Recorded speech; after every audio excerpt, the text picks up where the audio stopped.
ګران لیدونکو ښه راسئ. زه شیرزاد مو یو ځل بیا د لنډو مرکو په بخش کې څه سرکلی کوم. په نننۍ مرکه کې را سره ښاغلی صدیق الله اتل صاحب ښه راسئ.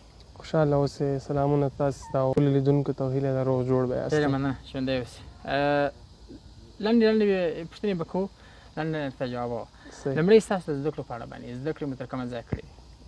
زده کړې خو مې تر 12م ټولګي پورې کړې دي. فارغ یم 12م ټولګي نه، او هغه نه بعد مې بیا اراده ده خو کړې مې لا نه دي. کرکټ مو څنګه مخه کړه؟ شوق مې له ډېر وړکتوب نه ورسره و. مکتب دوره کې به موږ ټېنس بال کرکټ کوو. زموږ د لیسې ټیمونه ول د مکتبونو، هغه به ټورنمنټ و، هغه کې به ما لوبه کوله او ښه لوبه مې هم کوله.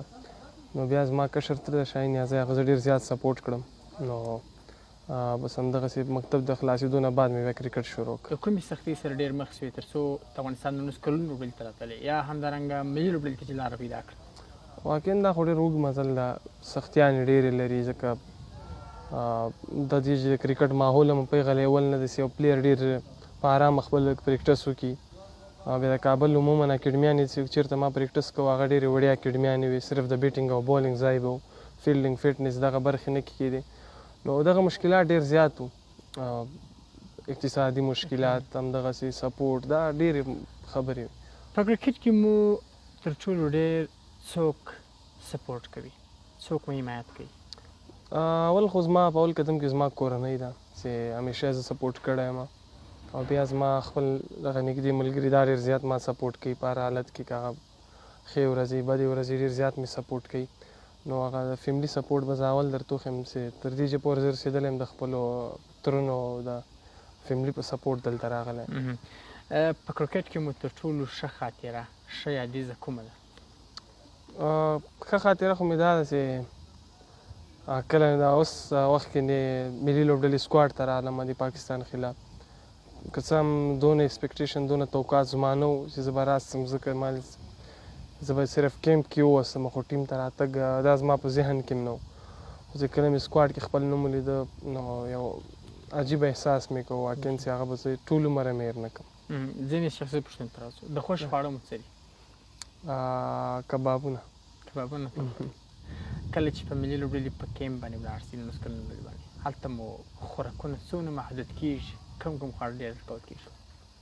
زیاتره چېرته چې موږ لاړ سو د دې چې دغه کوم کلچر چې د خوراکونو دغه کوم رقم خوراکونه چې موږ دلته کوو، په بهر ملکونو کې بیا ډېر زیات فرق کوي. هلته زیات مشکلات دي برخه کې، خو بیا هم هلته زموږ خوراکونه چې هغه د ټرینر او زموږ د منیجنګ سټاف د ټولو د خوا نه موږ ته محدود کېږي، یعنې تاسو دغه غوړ شیان او دغسې درانده خوراکونه په موږ نه کوي، ځکه چې هلته موږ تمرین لرو، میچونه لرو، مطلب با فټنس لحاظه کوم مشکل موږ ته پیدا نه شي. د وطني خوړو ته هم ډېره هوا کېږي؟ ډېره زیاته. بیا دلته راسو بیا دغه مو قصر دلته وباسو. راځم دې ته چې په لوبډله کې مو کوم لوبغاړي ډېر در باندې ګران دي؟ کوم لوبغاړي په 19 کلنه کې؟ 19 کلونه کې ملي لوبډلې ته تر اوسه پورې لوبې نه دي کړې، راغلي یاست سکواډ ته. په لوبډله کې کوم لوبغاړي ډېر ته ګران دي چې ډېر سروکار مو ډېر بانډار ورسره کوئ؟ ډېر زموږ ماشاءالله ډېر ښه ماحول و دا ځل 19 کلونو کې. دغه 2 کاله چې موږ یو ځای تېر کړل، زما یعنې هېڅ داسې سوچ موږ نه کوو چې موږ یو بل کورنۍ نه یو، د یو بل ټولو دغسې کوچ او منیجر زموږ دغسې یو ماحول جوړ کړی لکه خپلې فیملي غړي. نو ډېر زیات ملګري ښه ملګري ما پیدا کړل. بیا خبره ده چې ملګري په سفر کې ډېر ښه معلومېږي.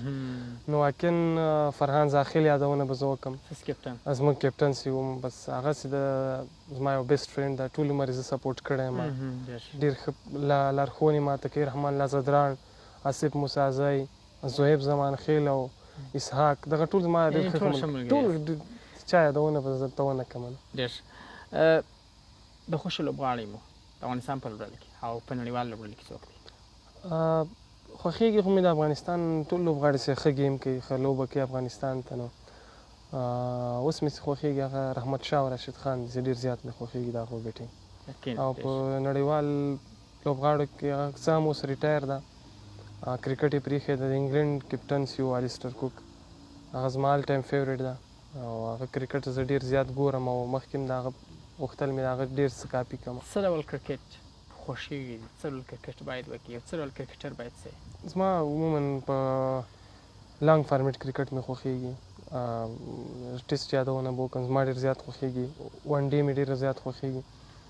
نو هماغسې کوشش کوم چې همغو ته ځان هم جوړ کړم. مګر په شاټونو کې خورا ښه مهارت لري، تیز لوبه هم کولی شي که څه هغه پلیر د ښه پلیر چې یو ځای ته رسېږي هغه کې دا رقم لوبې وړتیاوي، هغسې یو ځای ته ځي هغه کې ډېرې وړتیاوي دا رقم لوبې، که په یو ون ډے او په هر رقم لوبه کې داسې حالت راځي چې ستا نه د ټیم توقع دی چې ته تیزه لوبه وکړې، یا که ته تیز لوبغاړی ستا نه دا توقع کېږي چې ته په وکټ پاتې شي. نو یو پلیر پروفیشنل پلیر هغه په هر رقم حالت کې باید ځان جوړ کړي. ستاسو مینهوالو ته ستاسو باور څه دی په راتلونکي ستاسو د ښه لوبو کولو په اړوند؟ ځان خو ډېر باور لرم انشاءالله او محنت هم کومه، داسې پرفارمنس دا د کرکټ یوه برخه ده، کله به ښه کېږي کله بد. نو زما انشاءالله دغه دوی ته ډاډ ده چې زه به یو ډېر ښه ځان جوړوم د آینده کرکټ دپاره، افغانستان دپاره یو ښه ولګو به یم د ځوانانو دپاره. په نړیوالو لوبډلو کې کومې لوبډلې په خلاف غواړې ښه لوبه ترسره کړي؟ زه فکر کوم د 80-90% افغان پلیرانو به دا ارمان یا دا به غواړي چې د پاکستان خلاف ښه لوبه یقینا خپل هم دا غواړم چې پاکستان خلاف تل ښه لوبه وکړم. ګران لیدونکو، د افغانستان د کرکټ ملي لوبډلې لوبغاړي ښاغلی صدیق اتل سره و. ډېره مننه ورسره مرکه وکړه. ډېره مننه.